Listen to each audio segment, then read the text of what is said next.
अस्सलामुअलैकुम, सुबह खैर, कैसे हैं आप? सब ठीक ठाक है? ऐसा जनाब, जो सैटरडे के वाइब्स होते हैं ना, वो इस तरह के वाइब्स होते हैं कि वो वीकेंड वाइब्स होते हैं। अच्छा, अब बहुत सारे लोग अपने काम कर लेते हैं, सारा कुछ कर लेते हैं, लेकिन आज के शो के आगाज़ में हम बात करने जा रहे हैं आपकी सेहत से मुताल्लिक। हर वीक हम आपको घूमने के हवाले से बताते हैं और ये बताते हैं कि आप कहाँ जा सकते हैं, कहाँ एंजॉय कर सकते हैं, कराची में कौन सी जगहें हैं, अपना वीकेंड कैसे सेलिब्रेट करना चाहिए और अपनी छुट्टी को कैसे प्लान करना चाहिए। लेकिन कुछ वीकेंड्स ऐसे भी होते हैं जिसमें आप कुछ डिफरेंट काम कर सकते हैं। वो डिफरेंट काम ये होते हैं कि आप अपनी सेहत से मुताल्लिक मालूमात हासिल कर सकते हैं। वो कैसे कि आप जाएंगे डॉक्टर के पास और आप उससे कहेंगे कि मुझे अपना एनुअल चेकअप कराना है, क्योंकि सारे वीकेंड्स जो होते हैं सिर्फ घूमने फिरने के लिए नहीं होते। कुछ वीकेंड्स को अपनी सेहत के हवाले से भी रखिए कि इस वीकेंड पे आपने अपनी सेहत से मुताल्लिक तमाम तर चीज़ें करनी है। जैसे कि अगर आपको कमज़ोरी फील होती है, लेथार्जिक फील होता है, या आपको लगता है कि आपकी एनर्जी डाउन हो रही है, आप इरिटेट हो रहे हैं, आप एंजाइटिक हैं, आपको ज़्यादा सुस्ती आ रही है, आपको ज़्यादा से ज़्यादा ठंड लग रही है, आप बहुत ज़्यादा लेज़ी फील कर रहे हैं, आपका इस सीज़न में भी खाने का दिल नहीं कर रहा है, या आपकी एपेटाइट बहुत ज़्यादा इंक्रीज़ हो गई है, या आप सिर्फ खाए जा रहे हैं और ब्लैंकेट में बैठे हुए हैं और इसके अलावा आपकी कोई एक्टिविटी नहीं है, तो please go and see the doctor और डॉक्टर को बताएं कि मैं लेज़ी फील कर रहा हूं या कर रही हूं। इसकी कई साइन एंड सिम्टम्स भी हो सकते हैं। अच्छा, ये मौसम का असर भी हो सकता है, लेकिन इस वीकेंड पर मैं और आप मिलकर जो है ना एक रेजोल्यूशन पास करते हैं कि हमने अपनी सेहत का ख्याल रखना है और हमने डॉक्टर के पास जाना है और उससे अपने एनुअल टेस्ट जो है वो लिखवा लेने हैं। जैसे एलएफटीज़ है, सीबीसी है या दीगर यूसी वगैरह, सारे हमने टेस्ट लिखवा लेने हैं। और फिर जब भी आपको लगे कि वो टेस्ट आपको करवाने चाहिए, अपनी सहूलत के साथ वो एनुअल टेस्ट ज़रूर कराएं। 1 महीने में, 2 महीने में, 1.5 महीने में, जब भी आपको लगे विदिन 3 मंथ्स आप उन टेस्ट को कराएं और फिर दोबारा से डॉक्टर के पास जाएं, क्योंकि ये आपके एनुअल टेस्ट होते हैं और इससे आप अपनी सेहत का पता लगा सकते हैं कि आप में खून की कमी तो नहीं है, कहीं आपको किडनी इन्फेक्शन तो नहीं है, कहीं आपको स्टमक में कोई प्रॉब्लम तो नहीं है। तो अपनी सहूलत के साथ जाएं, डॉक्टर से अपने एनुअल टेस्ट कराएं और हेल्दी रहें। और उसमें अगर खुदा ना खास्ता कोई थोड़ी बहुत प्रॉब्लम आती है, कोई खून की कमी आती है एंड ऑल दैट, तो आप उसका हल निकालें और फिट रहें, क्योंकि फिट रहने के लिए जहाँ पर एक्सरसाइज बड़ा ज़रूरी है, घूमना फिरना तफरी करना बड़ा ज़रूरी है, वहाँ पर इंटरनल आपकी बॉडी में क्या चल रहा है ये पता लगाना भी बड़ा ज़रूरी है कि ये जो आपको स्किन इन्फेक्शन हो रहा है इसकी वजह कोई इंटरनल ब्लड में कोई प्रॉब्लम तो नहीं है, इसकी वजह डाइट का कोई प्रॉब्लम तो नहीं है। तो अपनी सेहत को हर तरीके से ठीक रखें, अपनी सेहत का ख्याल रखें, प्रॉपर टेस्ट कराएं, एनुअल टेस्ट कराएं, डॉक्टर के पास जाएं, एक्सरसाइज भी करें और साथ साथ अपने जो आपके जो बायोकेमिकल्स होते हैं, आपका जो मेंटल जो ग्रूमिंग है, मेंटल आपकी जो हेल्थ है, उसका भी ख्याल रखें। आगे बढ़ते हैं और कराची के मौसम की बात करते हैं। कराची का मौसम जी कैसा है? तो कराची का मौसम जो है वो महकमा मौसमियात के मुताबिक कराची का मौसम इस वक्त सर्द है। नमी का तनासुब ज़्यादा होने के बायस शहर की फ़िज़ा में हल्की धुंध छाई हुई है। शहर में इस वक्त हवा में नमी का तनासुब 98% है। मौजूदा दर्जा हरारत 14 डिग्री सेंटीग्रेड रिकॉर्ड किया जा रहा है और वेदर फोरकास्ट हमारी स्क्रीन पे थोड़ी देर में हम आपको दिखाएंगे। थोड़ी सी देर में हम आपको बताते हैं कि जो वेदर फोरकास्ट है वो क्या है। 11 बजे मौसम, 12 बजे मौसम की क्या सूरत हाल है? तो 11 बजे है 22 सेंटीग्रेड, 12 बजे है 25 सेंटीग्रेड, 1 बजे है 26 सेंटीग्रेड और 2 बजे है 28 सेंटीग्रेड। ये है जी मौसम की सूरत हाल जो मैंने आपके साथ में शेयर की। अब चलते हैं और आपको बताते हैं गोल्ड प्राइस। सोने की है जी ऊंची उड़ान, और ये जो ऊंची उड़ान है ये बहुत सारे लोगों के लिए परेशान कुन भी होती है। आलमी बाजार में सोना $160 महंगा होकर $4,319 फी औंस पर पहुंच गया। 1 तोला सोना 10,700 रुपये महंगा हो गया। 1 तोला सोने की कीमत 4,54,262 रुपये पर पहुंच गई। 10 ग्राम सोना 9,174 रुपये महंगा होकर 3,89,456 रुपये का हो गया। 1 तोला चांदी 232 रुपये इजाफे से 6,684 रुपये की बुलंद तरीन सतह पर जो है वो पहुंच गई है। आगे बढ़ते हैं और जल्दी से आपके साथ में जो है वेजिटेबल प्राइस शेयर करते हैं और वेजिटेबल प्राइस थोड़ी सी देर में आपको हम बताते हैं कि क्या है। आज के स्टैटिक हमारे जो कमिश्नर कराची के प्राइस लिस्ट होती है, जो प्राइस होते हैं, ताकि आप जाएँ और नेगोशिएट कर सकें। वीकेंड भी है, ज़्यादा सारी प्याज ले लेनी है आपने, सौदा ज़्यादा ले लेना है, टमाटर वगैरह 2 दिन के भर लें और घर में जो है वो अच्छे से खाने बनाएं। टमाटर है जी यहाँ पर 58, अच्छा जी, आलू हैं 35 पर, फिर हमारे पास लहसुन जो है 288 पर है, फिर अदरक आ गई है 299 पर, गाजर आ गई है 81 पे, फिर तुरई जो है 138 पर है, फिर लौकी जो है 81 पर है, देन फूल गोभी 58 पे है, then what we have next खीरा है 69 पे, भिंडी है 253 पे, फिर उसके बाद जो है वो प्याज है जनाब 81 पर। तो ये तो हो गई वेजिटेबल के प्राइस जो मैंने आपके साथ में शेयर किए। हेल्थ की बात कर लेते हैं, हेल्थ सेक्टर में क्या कुछ हो रहा है। तो जनाब हेल्थ सेक्टर में बहुत सारी कामयाबियां हासिल की जा रही हैं, नई टेक्नोलॉजी नए इक्विपमेंट्स लाए जा रहे हैं। वहीं पर कौमी इदारा सेहत बराए इत्फाल में आइंदा साल 12 मंजिला जदीद मेडिकल टार तामीर करने की तैयारी। इमारत हुकूमत सिंध और एदी फाउंडेशन के ताउन से बनाई जाएगी और मेडिकल टार में तमाम सहूलतें जो है वो मुयस्सर होंगी। अच्छा जी, आगे बढ़ते हैं और आपके साथ में जो है शेयर करते हैं माल का हाल। माल का हाल क्या है, जल्दी से करेंसी रेट्स आपके साथ में शेयर करते हैं कि करेंसी रेट्स क्या हैं। So here we go now. हमारी स्क्रीन पर आ गए हैं जी। Australian dollar 189, Canadian dollar 205, euro जो है 330 है और कोईती दिनार 921 पर है। Now we have UK pound 378, उसके बाद सऊदी रियाल 75, उसके बाद यूएई दिरहम 77 और उसके बाद यूएस डॉलर जो है वो 283 पर है। अच्छा जी, आगे बढ़ते हैं और अभी आपको बताते हैं कि कॉटन एक्सचेंज की इमारत सील, महकमा मतरूका वफ़ इमलाक की कार्रवाई। अच्छा जी, ये वो टॉप स्टोरी है जो मैंने आपके साथ में शेयर की और इस हवाले से जो कार्रवाई की गई है, कराची के आई चंद्रीगढ़ रोड पर वाक़े कॉटन एक्सचेंज की इमारत को महकमा मतरूका वफ़ इमलाक ने सील कर दिया। आगे बढ़ते हैं और अभी आपको बताते हैं कि अताई डॉक्टर की गफलत। अच्छा, सर दर्द के इलाज में खातून का बाजू जो है वो नाकारा हो गया। कराची का इलाका है मंगोपीर, जहां सर दर्द की शिकायत पर निजी अस्पताल जाने वाली उमर रसीदा खातून को गलत इंजेक्शन लगा दिया गया। अच्छा जी, आगे बढ़ते और अभी आपको बताते हैं कि कराची समेत सिंध भर में दफ़ा 144 में 1 माह की तौसी कर दी गई है। हुकूमत सिंध ने कराची समेत पूरे सूबे में दफ़ा 144 के नफाज में मजीद 1 माह की तौसी कर दी है। नेक्स्ट खबर हमारे पास है कि पेट्रोल पंप्स बंद करने की धमकी, पेट्रोलियम डीलर्स का हुकूमत को अल्टीमेटम। इस हवाले से भी बात करेंगे न्यूज़ सेशन में। आगे बढ़ते और आपको बताया कि ट्रांसपोर्टर्स का हुकूमत को 24 घंटे का अल्टीमेटम। अब ये अल्टीमेटम क्या है, इसकी क्या तफसीलात हैं, जानेंगे न्यूज़ सेशन में।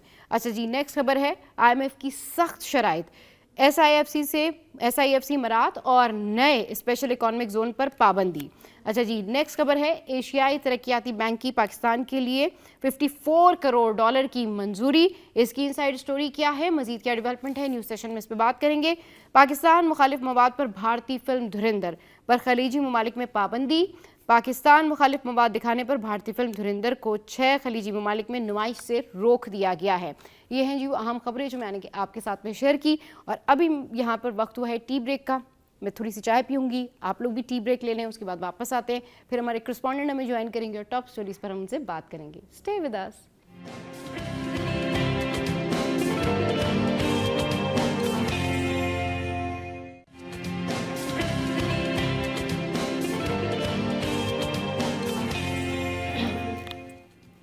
Welcome back. तो जहाँ पर हम बात करते हैं कि हम अपनी सोसाइटी से बहुत सारी ऐसी खामियों को दूर करना चाहते हैं जो लोगों की सेहत के लिए नुकसानदेह है। अभी इससे पहले सेगमेंट में भी हम सेहत के हवाले से बात कर रहे थे कि हमारे मुल्क में वैसे ही इतने अताई डॉक्टर हैं, वैसे ही लोगों को मेडिकल सहूलियात से रिलेटेड इतनी सारी प्रॉब्लम्स हैं। और ख़ुद भी अगर कोई अपना नुकसान करना चाहे, ख़ुद भी अगर कोई इतनी टोबैको जो है वो लेना चाहे, ख़ुद भी जो है इतनी अगर कोई सिगरेट नोशी की तरफ जाए, तो उसके लिए क्या करना चाहिए?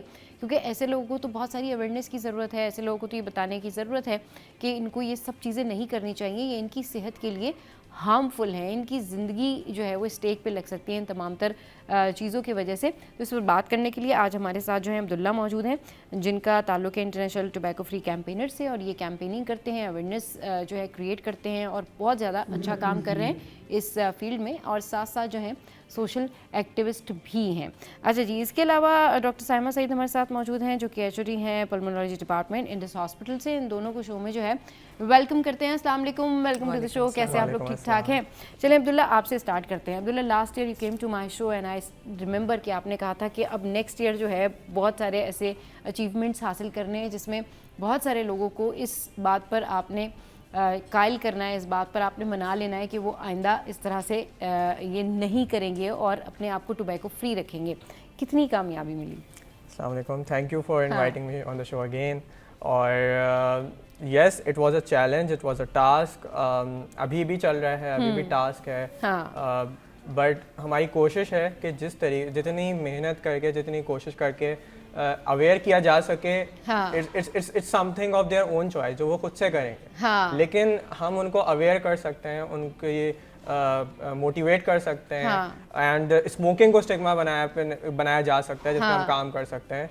तो what I did, different universities के साथ स्टूडेंट्स ने अप्रोच किया, हमने मार्च किया उनके साथ एंड एक मेरा एक इवेंट है आर्ट फेस्ट के नाम से मैंने कराया, जिसकी सीरीज़ ऑफ इवेंट्स कराई क्योंकि हमारे आर्ट कम्युनिटी में एक बहुत कॉन्सेप्चुअल है कि आर्टिस्ट जो है उसका स्मोकिंग करना या ड्रग्स लेना बहुत नॉर्मल है और बहुत कूल समझा जाता है। But to break that stigma I did the first tobacco free and drug free event और वो बहुत सक्सेसफुल रहा और बहुत ही उसको हाइप भी मिली।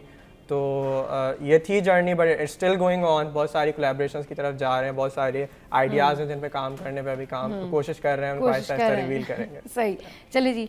अच्छा जी, हमारे पास डॉक्टर सामा भी मौजूद हैं। डॉक्टर सामा, लोगों को आप क्या बताना चाहेंगी, क्योंकि हम सब इस बारे में बहुत बात करते हैं और इस बारे में बात कर करके ना हम अब ये हो चुका है कि पता नहीं लोगों को ये बात समझ क्यों नहीं आती कि वो अपने लंग्स, अपनी सेहत डिस्ट्रॉय कर रहे हैं मगर वो स्मोकिंग नहीं छोड़ते।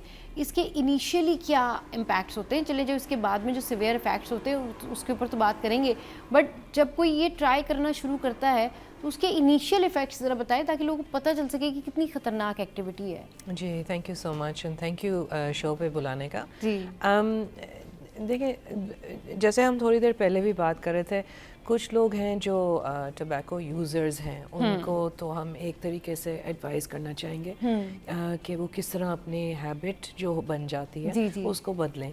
लेकिन कोई लोग होते हैं जिन्होंने सिगरेट शुरू किया नहीं होता, तो उनको भी हम इन्फ्लुएंस करना चाहते हैं और बल्कि हमारी एक रिसर्च स्टडी चल रही है जो कराची यूनाइटेड के साथ है। अच्छा। जिसमें हम इसी तरह बच्चों के पास जाते हैं और जो 13 to 16 के उम्र के में होते हैं। It is the fresh air for life project. Actually it's a world wide consortium जिसमें पाकिस्तान 5 ममालिक में से है जो ये इम्प्लीमेंट करना चाह रहा है कि टबैको की प्रिवेंशन हम कर सकें। और इसमें यह है कि बच्चों से हम फिर ये सेशंस में करवाते हैं कि वो किस तरह अपनी पहली सिगरेट को ना बोल सकें और इसी सोच से कि वो खुद इसमें एम्पावर हो सकें और बोल सकें कि मैंने नहीं लेनी, क्योंकि ये वाला जो एक कूलनेस इसके साथ एसोसिएट हुआ है वो इतना स्ट्रॉन्ग होता है कि आप बहुत जैसे ससेप्टेबल जिसको कहते हैं ना, बहुत इन्फ्लुएंस हो जाते हैं इस चीज़ के ऊपर। तो ये एक कैंपेन हम चला रहे हैं because we want these kids to know कि आप जब सिगरेट लेंगे तो उस टाइम पे जो आपका क्वेश्चन है इम्पैक्ट का, कि आपकी एकदम से आपको खांसी आ सकती है, एकदम से आपसे स्मेल आएगी, एकदम से आपकी इम्यूनिटी जो है वो इम्पैक्ट हो सकती है क्योंकि आपके फिर इन्फेक्शन जो आजकल वैसे ही इतने फैले हुए हैं और एयर पोल्यूशन वैसे ही इतनी ज़्यादा है कि आपने फिर इस तरीके से अपने आप को क्यों और वीक बनाना है। सही। बल्कि मैं ये समझती हूँ कि हमारी जो जेन जी है, जिसमें हम तो मिस हो गए, शायद अब्दुल्ला अभी भी है इसमें, लेकिन हमारी जेन जी इज़ एक्चुअली वेरी अवेयर। आपको पता होगा रिसेंटली बीच पे उन्होंने पूरा वो क्लियर अप किया था, सो दे आर वेरी इंटरेस्टेड कि वो एक ऑर्गेनिक तरीके से अपनी जिंदगी गुजारे। So this should also be put in this bracket कि टोबैको यूज इज इनऑर्गेनिक। अच्छा, जेंजी जो है वो सबसे ज़्यादा बात करते हैं मेंटल हेल्थ पे, और मेंटल हेल्थ के जो इश्यूज़ हैं ना वो इन्होंने बहुत ज़्यादा हाईलाइट किए होते हैं जेंजीज ने। लेकिन ये जेंजीज जो मेंटल हेल्थ पे बात करते हैं, ये अपनी जो इंटरनल हेल्थ है उसके ऊपर क्यों नहीं बात करते? उसके ऊपर भी तो बात करनी चाहिए ना। और अगर आप प्रॉपर नहीं होंगे, यानी आप अपने आप को किसी चीज़ का अगर हैबिचुअल बना लेते हैं, किसी चीज़ का आदी बना लेते हैं, तो सोचें कि आप किसी चीज़ के लिए, किसी ऐसी एक्टिविटी के लिए, किसी ऐसी चीज़ के लिए परेशान है जो कि यूज़लेस है, जिसका आपको कोई फ़ायदा नहीं है, आपके लंग्स को जो है वो नुकसान पहुंचा रही है, आपके एनवायरनमेंट के लिए ठीक नहीं है। आप जब ये इनहेल कर रहे हैं या आप जब ये एक्टिविटी कर रहे हैं, स्मोकिंग कर रहे हैं, तो उसकी वजह से आपके सराउंडिंग में बैठे हुए लोग भी इफ़ेक्ट हो रहे हैं, फिर इससे आपका माइंड भी डिस्टर्ब हो रहा है। आपने इसकी आदत लगाने के बाद बिल्कुल अपने आप को इसके सामने कहना चाहिए, सरेंडर कर दिया कि मुझे तो जो है ना वो ये चाहिए। तो आप देखें कि जहाँ पर ये जेंजीज इतने ब्रिलियंट हैं, वहाँ किसी एक चीज़ के पीछे अगर इस तरह से पड़ जाना या किसी एक चीज़ को आदत बना लेना तो ये तो मेरे ख्याल में बड़ा हार्मफुल भी है, और दूसरी बात ये कि आप अपने गोल्स से हट रहे हैं। Exactly. यानी आपको ये बुरी आदत या ये एक्टिविटी आपको आपके गोल से कहीं पीछे लेके जा रही है, क्योंकि इसके इफेक्ट आपके माइंड के ऊपर भी होते हैं और बहुत ज़्यादा इफेक्ट होता है। जेन ज़ी इस टाइम पे जेन ज़ी बहुत क्रिएटिव है, बहुत आइडियाज़ हैं जिस पे वो काम भी करते हैं, बट वो उनको लगता है कि उनका बूस्टर जो है या तो वेप होगा या सिगरेट होगी, उसके बगैर उनका दिमाग नहीं चलेगा। वो इतने डिपेंडेंट हो गए हैं इस पे कि हर काम के बाद वो एक सिगरेट या फिर अब वेप आ गई है, वो हर वक्त वर्क प्लेस में पीते रहेंगे। तो वो जब तक वो मेंटली फिजिकली बेहतर नहीं होंगे, वो अपनी क्रिएटिविटी एनहांस नहीं कर पाएंगे, उसमें बूस्ट नहीं कर पाएंगे। फहद इज सेइंग कि निकोटिन पाउच भी जो है वो आ गए। Yes, definitely. तो उसकी वजह से भी प्रॉब्लम होती है। अब सवाल यही है ना कि भाई अगर आप किसी चीज़ के आगे अपने आप को इस तरह से सरेंडर करते हैं, या किसी चीज़ के आगे आप इतना जो है वो गुम हो जाते हैं कि आपको हर एक काम के बाद एक सिगरेट चाहिए, तो इसका मतलब ये है कि आप तो डिपेंडेंट हो गए। और जब आप किसी चीज़ के ऊपर डिपेंडेंट हो गए हैं तो फिर आप आगे अपनी लाइफ में मूव ऑन कैसे करेंगे? क्योंकि जब एक टाइम आएगा और आपको बहुत ज़्यादा कफ होगी, आपको सांस लेने में प्रॉब्लम होगी, आपको इरिटेशन फील होगी, आपके माइंड के ऊपर उसका इम्पैक्ट पड़ेगा, आपके जो लंग्स हैं वो इफ़ेक्टेड होंगे, आपको जब बहुत सारे प्रॉब्लम शुरू होंगे तो तब जिस चीज़ पर आप डिपेंडेंट हैं वो चीज़ आप नहीं ले पाएंगे। ज़ाहिर है आपको अपनी केयर करने के लिए वो चीज़ छोड़नी पड़ेगी, तो वो आपके लिए ज़्यादा पेनफुल होगा और ज़्यादा मुश्किल होगा। तो डॉक्टर साहब ज़रा ये बताएं कि इसके सीवियर जो इम्पैक्ट होते हैं जो सिगरेट नोशी कर रहे हैं, उनको वो अभी किन खतरात से गुजर रहे हैं, ज़रा इस बारे में बताएं उन्हें। Sure.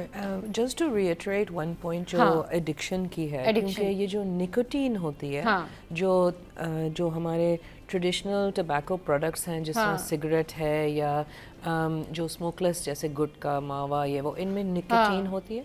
लेकिन अब जो न्यू वाले प्रोडक्ट्स आ रहे हैं जैसे वेप हुआ या ये निकोटीन पाउचेस जैसे आपने मेंशन किया, it's still lot of them still have the nicotine, and the nicotine is the thing that causes the addiction. ठीक है, so the addiction is to the nicotine, तो आप हैबिचुअल हो जाते हैं उस पर। अच्छा, जो नए प्रोडक्ट्स हैं ये बहुत ज़्यादा कैंपेनिंग हो रही है कि जी ये इतने हार्मफुल नहीं है जैसे पुराने वाले प्रोडक्ट्स हैं, लेकिन उसमें नए केमिकल्स डले हुए हैं जिसके लॉन्ग टर्म इम्पैक्ट हमें नहीं पता, तो उनकी भी नेगेटिव इम्पैक्ट्स किसी ना किसी तरह सामने आएंगी। और जिस तरह आपने बोला, आपकी एडिक्शन तो वहीं की वहीं है। यंग पीपल के लिए जो जेन ज़ी है और जो और उससे भी छोटे उम्र के हैं, बहुत ज़रूरी है कि उनको ये समझना होगा कि nicotine can impact your brain development. बिल्कुल, it's affecting your creativity, it's affecting every way that you present yourself. तो बहुत ज़रूरी है कि आपको ये बात, आई मीन एम्पावरमेंट यही होती है कि आपको ये पूरी नॉलेज होनी चाहिए, और फिर तो आप वाकई में सही डिसीजन लेंगे कि किस तरह आप अपने आप को बेस्ट तरीके से आगे लेके चलें। अब ये जेनज़ीज़ जो कि टेक्नोलॉजी पे बात करते हैं, एआई पे बात करते हैं, मेंटल हेल्थ पे बात करते हैं, न्यू प्रोजेक्ट्स पे बात करते हैं, अगर ये अपनी हेल्थ और अपनी लाइफ रूटीन के बारे में बात करें तो ये इनको और ज़्यादा बेनिफिट करेगी और ये और ज़्यादा जो है वो आगे जाएंगे। चलिए जी, यहाँ पर वक्त हुआ हेडलाइंस ब्रेक का। हेडलाइंस ब्रेक के बाद वापस आएंगे, फिर डिस्कशन को कंटिन्यू करेंगे। हमारे साथ रहिए। Welcome back. बात कर रहे हैं कि हमारा जो ये ओवरऑल पूरा माशरा है, सोसाइटी है, specially in Pakistan, we are talking about youth and everyone जो कि सिगरेट नोशी करते हैं, स्मोकिंग करते हैं, उनको कैसे अवेयरनेस दी जाए, उनको कैसे ये बताया जाए कि ये आपकी सेहत के लिए नुकसानदेह, आपकी सराउंडिंग के लिए नुकसानदेह। और इस हवाले से यूथ की बड़ी ज़रूरत है, इस हवाले से वो जेनज़ीज़ की बड़ी ज़रूरत है कि वो आगे आएँ और इस मैटर के ऊपर बात करें और अवेयरनेस क्रिएट करें, क्योंकि अभी रिसेंटली कई ऐसी कंट्रीज़ हैं जिनको टोबैको फ्री कर दिया गया है, वहाँ पर अब सिगरेट नोशी, स्मोकिंग नहीं होती। अब्दुल्ला, ज़रा इन कंट्रीज़ के बारे में बताएं और वहाँ पर ये जो एक रेवोल्यूशन आया है ये कैसे आया ये भी बताएं। अच्छा, सो अभी जैसे ब्रेक में डॉक्टर साइमा बता रही थी कि इंग्लैंड में इम्प्लीमेंटेशन हुई, पहले बहुत एक्सेप्टेंस थी कि जैसे वो बता रही उनकी यूनिवर्सिटी में एक सिगरेट मैच डॉक्टर अलग होता था, एक रेगुलर मैच अलग होता था। So within this decades, 2 decades, वहाँ change आया. When you go there, you don't see anyone smoking out there. इसी तरीके से न्यूजीलैंड में काफ़ी टोबैको कंजम्पशन पे डिक्रीजिंग पे बहुत काम हुआ है। इसी तरीके से लास्ट ईयर मैं कोलंबो गया था, तो कोलंबो में हम भी उनके साथ गए थे, लेकिन वहाँ जिस ड्रास्टिक चेंज आया है यूथ की ही पावर से, वहाँ पे यूथ जिस तरीके से उन्होंने मार्चेस किए हैं ढाका सिटी में, उन्होंने मुझे खुद बताया, क्योंकि हमारी उनसे काफ़ी अच्छी बातचीत हो गई है, कि उन्होंने 2 मार्चेस किए वहाँ पे, और उससे उन्होंने वेप्स पे ऑफिशियली बैन लगवाने पे काम स्टार्ट करवा दिया। अच्छा। एंड अंडरग्राउंड तो काम होते हैं, लेकिन उन्होंने ऑफिशियली बैन लगवाने पे काम करवा दिया। So it's like it's a slow process, but हमें ऐसा टारगेट करना है कि जो हमारी यूथ है उनमें से हमें देखना है कि कौन है जो इसको ऑलरेडी हेट करता है, उन कम्युनिटी को गैदर करना है। फिर एक कम्युनिटी है जो स्ट्रगल कर रही है छोड़ने के लिए, देयर इज़ द कम्युनिटी जो छोड़ना चाहती है, तो फिर हमने उनको हेल्प आउट करना है, सपोर्ट करना है। फिर देन कम्स द कम्युनिटी कि जब वो एक 1% कम्युनिटी रह जाएगी, जब उसका 2 सेक्टर्स हमारे पास आ जाएंगे, तो that will be influenced by those. फिर हम उसको स्टिग्मा बनाने पे काम कर सकते हैं कि you don't smoke and you don't look cool when you smoke, और किस तरीके से सेकंड हैंड और थर्ड हैंड स्मोकिंग आपके इर्द गिर्द लोगों को अफेक्ट कर रही है। So I guess that's how we can change. अच्छा, पर्सनैलिटी ग्रूमिंग के लिए और पर्सनैलिटी को इन्हांस करने के लिए और अपने किसी कॉम्प्लेक्स को छुपाने के लिए अगर आप हाथ में सिगरेट ले भी लेते हैं तो दैट्स लुकिंग नॉट कूल। ये कोई कूल एक्टिविटी नहीं है जिसको आप समझते हैं कि इसकी वजह से आपको डैशिंग लग रहे हैं या आपकी कूल एक्टिविटी है। इसको कूल एक्टिविटी वही समझ सकते हैं जो आप ही की तरह कोई इस तरह से ये एक्टिविटी करते होंगे। डॉक्टर साहब, ये बताएं कि टू लुक कूल और अपनी पर्सनालिटी को इन्हेंस करने के लिए ये एक्टिविटी करना ज़रूरी है? इससे there are far better than things people can do और उनकी पर्सनालिटी अच्छी लग सकती है। Of course, thank you for that question. I think ये एक बहुत इम्पोर्टेंट वजह है कि बच्चे स्पेशली वीक होके और सिगरेट शुरू करते हैं to look cool, to do what other people are doing, और ऑल्सो उनके जो बड़े कभी कभी कर रहे होते हैं वो समझते हैं कि वो कर रहे हैं तो हमें भी करना चाहिए। लेकिन एक्चुअली हमें ये पता है कि इसके जो negative harmful impact, environmental impact, economic impacts होते हैं, उसका रिज़ल्ट ये है कि आपकी ज़्यादा इलनेस होती है, आपकी ज़्यादा हॉस्पिटलाइजेशन होती है, आपकी लाइफ एक्सपेक्टेंसी कम हो जाती है, आपके वर्किंग आवर्स कम हो जाते हैं जो आप एक्चुअली पॉजिटिव बेनिफिट कर सकते हैं अपने आप के लिए और अपने मुआशरे के लिए। So other activities we must emphasise. जब हम प्रिवेंशन के बारे में बात कर रहे होते हैं कि देखें, अगर आप एक्सरसाइज करेंगे that is much more helpful to look cool, क्योंकि आपकी एक तो बॉडी की स्लिम इमेज जो है, और अगर सिर्फ आपका मस्कुलर डेवलपमेंट है that's much better than taking cigarettes. उसका इम्पैक्ट सिर्फ आपके लुक्स पे नहीं है लेकिन आपके हेल्थ के ऊपर भी है। आपकी इलनेस भी कम होगी, आपकी लेजीनेस भी कम होगी, हॉस्पिटलाइजेशन भी कम होगी, आपकी प्रोडक्टिविटी भी बेहतर होगी, ताकि आप अपने लिए, अपनी फैमिली के लिए, अपने मुआशरे के लिए काम भी बेहतर कर सकते हैं। और एक और चीज़ जो बहुत ज़रूरी है एक्सरसाइज के अलावा is good nutrition. Good nutrition, yes.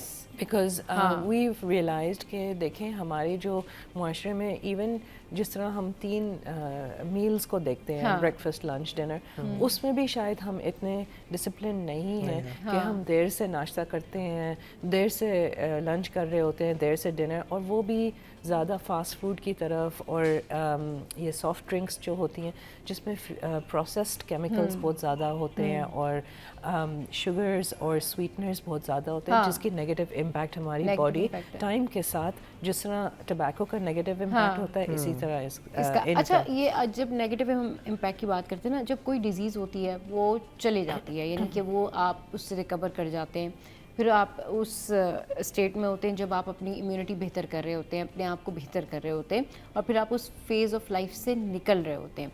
But sometimes जैसे कि टाइफाइड है और किसी को हुआ, ख़त्म हो गया, लेकिन दोबारा अगर फ़ीवर आ गया तो लोगों के लिए, डॉक्टर्स के लिए परेशानी होती है कि जी दोबारा क्यों फ़ीवर आ गया है, या कोई इस तरह से बहुत सारे ऐसे there are many things, just like cancer है कि वो बिल्कुल रिकवर हो गया लेकिन वो फिर दोबारा आ गया, और वो दोबारा इसी तरीके से जब भी आप कोई ऐसी एडिक्शन छोड़ते हैं, यानी जब आप कोई एडिक्शन छोड़ते हैं, लाइक आप स्मोकिंग करते थे, अब आपने स्मोकिंग करना छोड़ दी, it's been like so much gap between there के 2-2.5 साल का गैप आ गया, 3 साल का गैप आ गया, फिर उसके बाद आपने सोचा और दोबारा से सिगरेट नोशी आपने शुरू कर दी, तो वो डबल डैमेज करता है, क्योंकि पहले आपने अपना जो है लंग्स को प्रॉब्लम किया, फिर वो ठीक हुए, फिर वो एक बेहतर इम्यूनिटी के फेज़ में आए, देन अगेन आपने फिर उधर प्रेशर डेवलप करके उसको ख़राब करना शुरू किया।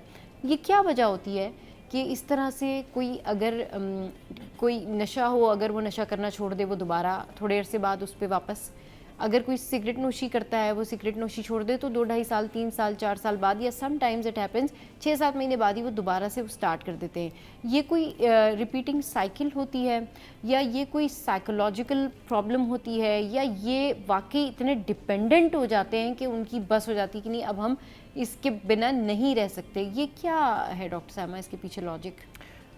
Okay, so that's a very big question. लेकिन मैं ये ज़रूर बोलूँगी कि जो लोग एडिक्टेड हो रहे होते हैं उनकी ऑब्वियसली एक डिपेंडेंसी की पैटर्न जो बन जाती है, वो उनके दिमाग में एक तरीका होता है जिससे वो अपने स्ट्रेस को हैंडल कर रहे होते हैं या अपनी लाइफ को जी रहे होते हैं। इवन अगर स्ट्रेस नहीं है तो वो एक हैबिट जो फॉर्मिंग होती है उसको याद करते हुए अगर उन्होंने सिगरेट छोड़ा भी है या जो भी टबैको प्रोडक्ट हुआ तो उनको पता है कि जब वो ये करते थे तो फिर जो उनको 2 फ़ायदे मिलते होंगे उस टाइम पे, वो उनको जैसे 1 मिनट के लिए वो उनका दिमाग खाली हो जाता है। जब हम लोगों को एडवाइस करते हैं कि जब उनको अगर सिगरेट छोड़ना है तो 80% of the time you don't need any drugs to help you, ठीक है? आपको अपनी एक विल पावर से छोड़ना होगा। इवन अगर आपको मेडिकेशन की सपोर्ट चाहिए होती है, वो चूँकि निकोटीन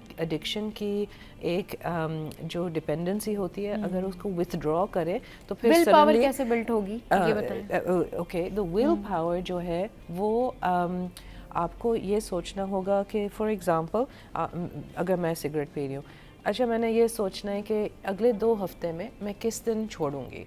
मैंने अपने डेट जो है ना वो अपने माइंड में फ़िक्स करना है। अच्छा जी ठीक है, अगर आपकी कोई इम्पोर्टेंट डेट हो उसके आसपास इवन बेटर, क्योंकि फिर आप हमेशा याद रखेंगे कि ये इतनी ज़रूरी काम आपने उस दिन किया था। चलें ठीक है जी, आपने डिसाइड कर लिया कि 24 दिसंबर को मैं ये क्विट कर रही हूँ। ओके जी, 24 दिसंबर को मैंने अभी से ये सोचना है कि मैं अपने जो आसपास लोग हैं उनको भी बताऊँ कि मैंने ये चीज़ सिगरेट जो मैं पी रही हूँ वो मैंने छोड़ना है उस दिन। अच्छा, वो भी फिर मुझे हेल्प कर सकेंगे ना उस टाइम पे, क्योंकि आपको वीकनेस तो होगी। इट्स नॉट कि इतना स्ट्रेट फॉरवर्ड होगा कि बस आपने छोड़ दिया, आपको कभी फिर से टेम्पटेशन नहीं आई, वो तो आएगी। तो आपने सोचना है कि उस टाइम पे आप किस तरह इस चीज़ को हैंडल करेंगे। आप शायद कोई और एक्टिविटी करें, आप शायद किसी दोस्त से बात करें, आप शायद कोई स्पोर्ट्स खेलने के लिए जाएं, कोई और टीवी देखना शुरू कर दें, जो भी। लेकिन आपके माइंड में बहुत क्लियर होना है कि आप अपनी जो ये वाली टेम्पटेशन आएगी उस टाइम पे आपने क्या करना है। क्योंकि जब अगर आप इस चीज़ को नहीं पहले से प्लानिंग नहीं करेंगे तो फिर तो आप लॉस्ट हो जाएंगे जब वो टेम्पटेशन। अच्छा, मसला सारा ये कि विल पावर जो होती है ना वो आपके अंदर खुद मौजूद होती है और ये आपके इन्वायरमेंट से आपके अंदर आई होती है। विल पावर का ताल्लुक आपके सोचने से अगर है तो वो बहुत अच्छी बात है कि आप सोच के किसी चीज़ को कंट्रोल कर लेते हैं, दैट्स फाइन इनफ। बट बहुत सारे लोग खाली सोचने से या टाइम डिसाइड करने से नहीं कर पाते, उसके लिए आपको वो इन्वायरमेंट, वो स्ट्रॉन्ग तरबियत जो होती है ना उसकी ज़रूरत होती है कि ज़िंदगी में आपको किसी चीज़ के ऊपर डिपेंडेंट नहीं रहना है। जो आपके पेरेंट्स हैं, अल्लाह है, जो आप जिस चीज़ को फॉलो करते हैं, सबसे पहले तो आपने हर हाल में अल्लाह का शुक्र अदा करना है और जो मांगना है अल्लाह से ही मांगना है। तो विल पावर मांगने के लिए सबसे पहले तो आपने बात करनी है, दुआ मांगनी है अल्लाह से कि अल्लाह आपको विल पावर दे। सेकंड, उसके बाद आपने अपना इन्वायरमेंट देखना है कि जब आप सिगरेट नहीं पीते थे तब आपके लाइफ कैसी थी, तब आपके सराउंडिंग में क्या कुछ था और तब आप कैसे रहते थे और वो क्या रीज़न थी जिस वजह से आपने सिगरेट स्टार्ट की। अगर आपने कूल दिखने के लिए सिगरेट स्टार्ट की थी तो मोर कूल दिखने के लिए सिगरेट छोड़ दें। अगर आपने किसी स्ट्रेस की वजह से सिगरेट पीना शुरू किया था तो फिर वो स्ट्रेस तो ख़त्म हो गया लेकिन सिगरेट रह गई और आपके फेफड़े ख़राब हो गए। तो एक ऐसी चीज़ जो आपके स्ट्रेस दूर करने के लिए आपके फेफड़ों को, आपकी लाइफ को ख़राब कर रही है, तो ये सोचना आपका काम है कि किसी स्ट्रेस के बायस, कूल दिखने के लिए, या आपको लगता है कि सिगरेट पीने के बाद बहुत सारे लोगों को लगता है उनका मूड ठीक हो जाता है, तो ये सोचे कि पहली दफ़ा आपने ये डिसीजन कब लिया था। तब आपके अंदर जो विल पावर है ना वो शायद बनेगी और फिर आप ये सोचने पे मजबूर होंगे कि जो पहली वजह थी आज इसको दोबारा से आखिरी वजह बना के, इसको विल पावर बना के मैं आज ये क्विट करता हूँ या मैं क्विट करती हूँ ये सिगरेट। तो उसके बाद ना आपको शायद ये एहसास हो कि आप सिगरेट छोड़ सकें। वरना ये जो एडिक्शन है, इस एडिक्शन की वजह से स्ट्रेस दूर हो ना हो, आप कूल दिखें या ना दिखें, आपसे लोग डरें या ना डरें, आप लोगों को अक्लमंदी की बातें करें या ना करें, हाँ आपके फेफड़े ज़रूर ख़राब हो रहे हैं, आपकी सराउंडिंग में लोग आपसे तंग ज़रूर हो रहे हैं और आप इरिटेट ज़रूर रहते हैं। इस पे करेंगे बात छोटी सी ब्रेक के बाद। Welcome back. तो जनाब बात हो रही है कि बुरी आदतों से कैसे छुटकारा हासिल किया जाए। Specially smoking is the one reason जो कि लोगों की लाइफ जो है वो बर्बाद कर देती है, ख़राब कर देती है, लोग बीमार हो जाते हैं। लेकिन बात वही है कि अभी मैं ब्रेक लिंक में बात कर रहे थे कि बहुत सारे लोग कहते हैं भाई जब आई है ना, जब लिखी है तो तब है, तो देखा जाएगा। तो ये क्या लोगों का थॉट प्रोसेस है कि जी ठीक है जी, जितनी है उतनी है और कुछ नहीं होता, ये नहीं होता। ये इस प्रोसेस के थ्रू क्यों बहुत सारे लोग अपनी ज़िंदगी गुजार रहे होते हैं? अच्छा, अगर इस प्रोसेस के थ्रू गुजार भी रहे हैं, एक तो हर कोई अपनी लॉजिक देता है, बट द पॉइंट इज के आप यहाँ पे सिर्फ अपने बारे में सोच रहे हैं, यू आर बीइंग सेल्फिश, क्योंकि आपने अपने इर्द गिर्द कम्युनिटी को भी तो देखना है। आपकी लाइफ एक्सपेक्टेंसी जितनी भी हो, उस लाइफ ड्यूरेशन में अगर आप इस तरीके से अपने बच्चों के सामने, अपनी कम्युनिटी के सामने वल्नरेबल होकर आप स्मोकिंग कर रहे हैं, तो you are affecting them too. In fact आप अपना इम्पैक्ट भी छोड़ के जा रहे हैं। There is one thing called second hand smoking, there is one thing called third hand smoking. आपने यहाँ सिगरेट पी, इसके पार्टिकल्स यहाँ रह गए, अब जब आप उठ के चले जाएंगे तो पार्टिकल्स विल बी देयर, आपका इम्पैक्ट वहाँ रहेगा।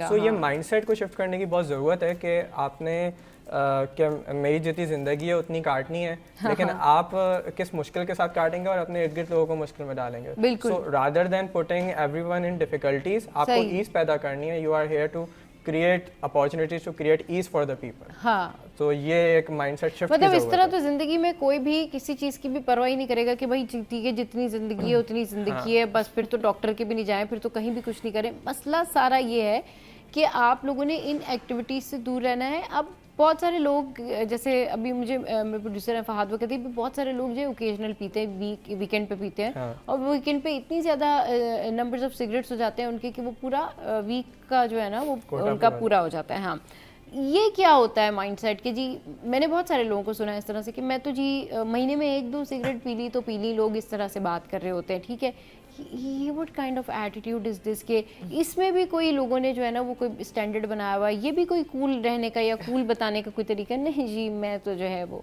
महीने में या वीकेंड पे, व्हाट इज दिस? या ये तो हम बहुत ज़्यादा फेस करते हैं एक्चुअली, क्योंकि हम एज डॉक्टर्स जब लोग हमारे पास आते हैं विद अ मेडिकल प्रॉब्लम, अमूमन सांस फूल रही होती है, तो उसमें हम यही पूछते हैं कि आप सिगरेट पीते हैं या नहीं? जी नहीं पीते, लेकिन पीते थे और अब एक हफ्ते में एक दफ़ा, लाइक यू सेड।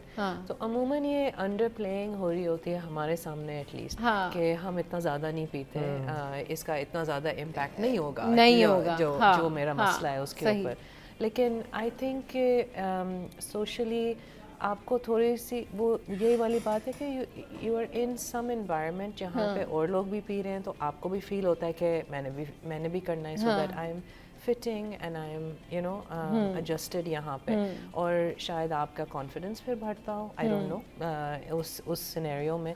लेकिन आई थिंक वो यही वाली बात है कि जब तक ये चीज़ टैबू नहीं होगी, और हमने पहले भी बात की थी, क्योंकि जो लोग वीकली स्मोकिंग कर रहे हैं या जो कहते हैं महीने में 2 या 3 दफ़ा स्मोकिंग कर रहे हैं, ये इस बात का इशारा है कि वो आइंदा फिर रोज़ भी करेंगे। क्योंकि जो वीकली हैबिट पे जा रहे हैं ना, उनको डेली हैबिट में आने में तो कोई टाइम नहीं लगेगा। नहीं, हम तो अमूमन इसको डबल कर देते हैं अपने दिमाग में, कि जिसने बोला है कि मैं 1 सिगरेट दिन में पीता हूँ, एक्चुअली वो 2 या 3 पी रहा होगा, 2 या 3, क्योंकि वो खुद याद नहीं रहेगा उसको कि उसने ये किया था।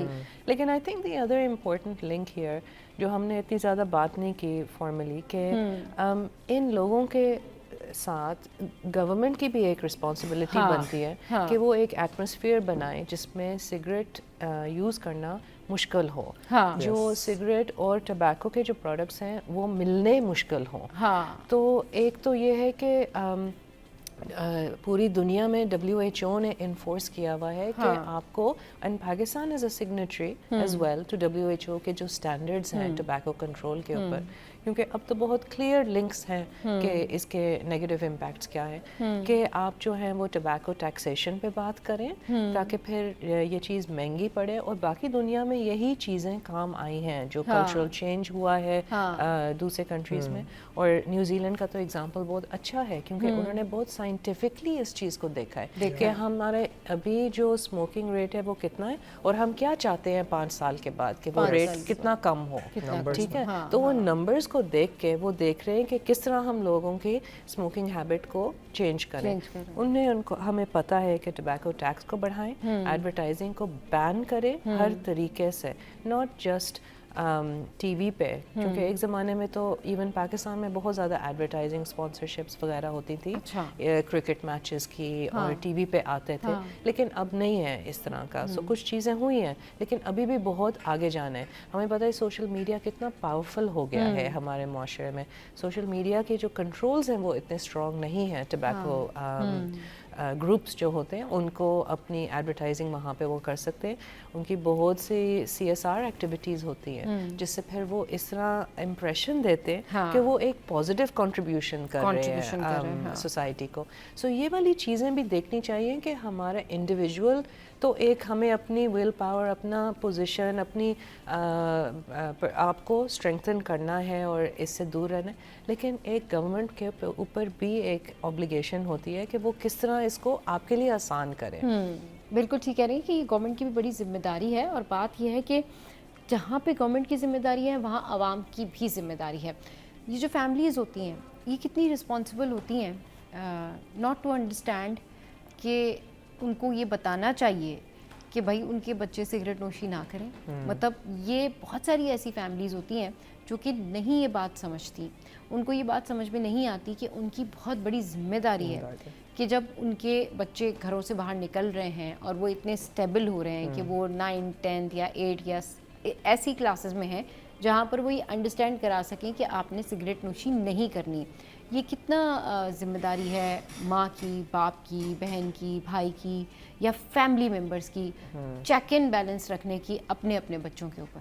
तो it's both are most important thing जो डॉक्टर सामा ने भी बात करी, गवर्नमेंट वाली, और ये भी कि every change starts with in the home. सही है। सो इंटरनल चेंज स्टार्ट होता है तो वो तरबियत वाली चीज़ आती है। क्योंकि हमने ये भी देखा है कि कुछ फैमिलीज़ में ऐसा भी होता है कि फैमिलीज़ ही बैठ के बच्चों के साथ स्मोकिंग चल रही होती है, शीशा चल रहा होता है, इस टाइप की चीज़ चल रही होती है, जो कि बहुत अलार्मिंग होता है। क्योंकि जब उस चीज़ को देखा मैंने अपनी आंखों से तो मुझे लिटरली बहुत हैरानी हुई। आपने एक बात करी थी कि कुछ लोग होते हैं 2 साल 3 साल छोड़ के वापस कन्वर्ट हो जाता है। उसका एक इम्पैक्ट, एक तो एक्सेसिबिलिटी इतनी है, सही है, आपको हर जगह नजर ही नजर आ रही है, तो आपकी बॉडी और आपका माइंड साइकोलॉजिकली क्रेव करता है उसको। सही। तो एक तो company is most important thing कि आपकी कंपनी क्या है, आपने उसको चेंज करना है।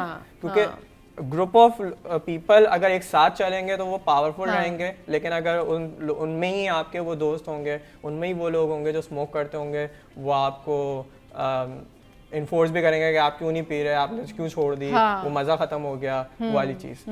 एक चीज़ और जो गवर्नमेंटल इन्फोर्समेंट की बात अभी करी, वो ये है कि जैसे स्कूल्स कॉलेजेस हैं उसकी विसिनिटी के अंदर एक एरिया है जिसके अंदर ये ढाबे नहीं खुल सकते, ओपन में सिगरेट्स नहीं बिक सकते, लेकिन आपको नजर आएगा कि स्कूल्स कॉलेजेस के ही बाहर कहीं ना कहीं कोने पे जाके वो खुले हुए होते हैं, खुले आम बिक रहे होते हैं, क्योंकि ये यूथ ही है जो इनके लॉन्ग टर्म क्लाइंट्स बनती है। हाँ एग्जैक्टली, बिल्कुल सही कहा है कि हाँ ये यूथ ही है जो कि लॉन्ग टर्म जो है इनकी क्लाइंट बनती है। और जितने भी लोग हैं अगर वो अवॉइड करेंगे सिगरेट नोशी को तो यकीन करें वो अपनी सेहत के लिए बेहतरी करेंगे, एनवायरनमेंट के लिए बेहतरी करेंगे, अपनी फैमिली के लिए बेहतरी करेंगे, कम से कम हॉस्पिटलाइज होंगे, कम से कम आपको डॉक्टर के पास जाना पड़ेगा, कम से कम आप लेथार्जिक होंगे और कम से कम आप एंजाइटिक होंगे। बहुत शुक्रिया डॉक्टर सामा, बहुत शुक्रिया अब्दुल्ला, आप हमारे शो पर आए। चलिए जी शो में यह वक्त है ब्रेक का, ब्रेक के बाद वापस आएंगे, करेंगे ढेर सारी बातें, हमारे साथ रहिए।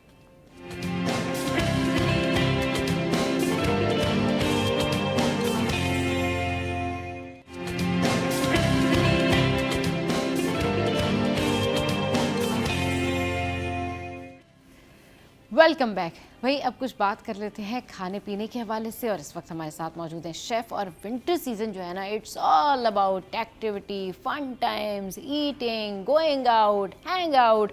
और क्योंकि अब है सैटरडे तो आज के दिन तो आपके होंगे बहुत सारे प्लान। तो विंटर कुजीन के हवाले से, विंटर कुजीन जो है वो स्पेशल आज हमारा शो है, इसमें हम आपको बताएंगे कि क्या क्या खाने बन सकते हैं और कौन कौन सी डिशेस जो है वो सर्दियों में सर्व की जा सकती हैं। हमारे साथ है शेफ़ कोमल और हमारे साथ है अब्दुल्ला। अस्सलाम वालेकुम, welcome to the the show. कैसे आप लोग? ठीक ठाक हैं? अच्छा जी, कोमल से बात करते हैं और कोमल से पूछते हैं, कोमल ये जो जितने भी विंटर सीज़न के खाने होते हैं ये लोग ना बहुत एंजॉय करके बहुत मज़े से खाते हैं, जस्ट बिकॉज ऑफ दैट कि इसमें जो आपकी एपेटाइट है वो डबल हो जाती है, एपेटाइट आपकी इंक्रीज़ हो जाती है, नहीं भूख बढ़ जाती है आपकी। और जब आपको भूख ज़्यादा लगती है तो आप अगर खाने ट्राई कर रहे हैं, चाहे वो देसी हो चाहे वो किसी टाइप के भी खाने हो ना, उसको डिलीशियस होना बड़ा ज़रूरी है। तो ज़रा ये बताएं कि डिलीशियस खाना बनाने के लिए एक टिप क्या होती है जिसकी वजह से किसी का भी खाना, कोई भी वो डिश बनाए वो बड़े मज़े की बनती है? खाना कुछ भी बनाए, हाँ कुछ भी, तो मगर उसमें जो है वो जिसको कहना चाहिए ना कि जायकेदार वो खाना कैसे बनता है, दिल से बनाए, एक टिप दिल से बनाए। जी, दिल से बनाए। ये मैंने भी अभी ही मतलब सीखा है। हाँ, मैं आईकैप की स्टूडेंट हूँ। सही, आईकैप है एक कर्नल स्कूल शेफ तौहीद का। जी जी। तो बस वहीं से उन्हीं से ही कुछ टिप्स सीखी हैं कि जब भी खाना कुछ भी बनाओ दिल से बनाओ तो वो जायकेदार ही बनेगा। अच्छा, अब ये ना ये वैसे एक बड़ी हैरान कुन बात भी है, अगर आप खाना बना रहे हैं और अगर आप उसको दिल से नहीं बना रहे तो यकीन करें वो उतना टेस्टी नहीं बनेगा। राइट अब्दुल्ला? अब जब बहुत सारे लोग ये बात करते हैं ना कि ये नहीं हो सकता, तो फिर उस वक्त जब आप कहते हैं ना नहीं, अगर आप कोई काम मेहनत से या दिल से करते हैं तो वो हो जाता है। तो ये खाने पे ना ये मिसाल पूरी उतरती है। और इस तरह ज़िंदगी के हर मामले में जो काम आप दिल से करते हैं वो काम आपका होता है और अच्छा होता है और बड़ी मेहनत के साथ मज़े से होता है। कोमल बताएं आज क्या बना के लेके आई हैं? लौकी का हलवा बना के लेकर आई। अच्छा, इसकी क्या रेसिपी है? रेसिपी इसकी घी इसके अंदर होता है। घी आपको सर्दियों में वैसे ही देसी चले सर्दियों में थोड़ा थोड़ा, ज़्यादा नहीं खा लिया करें। देसी घी, इसमें लौकी, फिर थोड़ा सा दूध, सही, और ड्राई फ्रूट्स, मेवा, खोया, हाँ बस ये सारी चीज़ें अच्छा, मिक्सअप। फिर किस तरह, ये तो इंग्रेडिएंट्स हो गए, किस तरह आपने इसको बनाया, क्या किया? इसमें हम लौकी को पहले क्रश करके बुनाई करते हैं इसकी अच्छे से, ड्राई पूरा इसका पानी पूरा ड्राई करते हैं। इसके बाद इसमें दूध डालते हैं।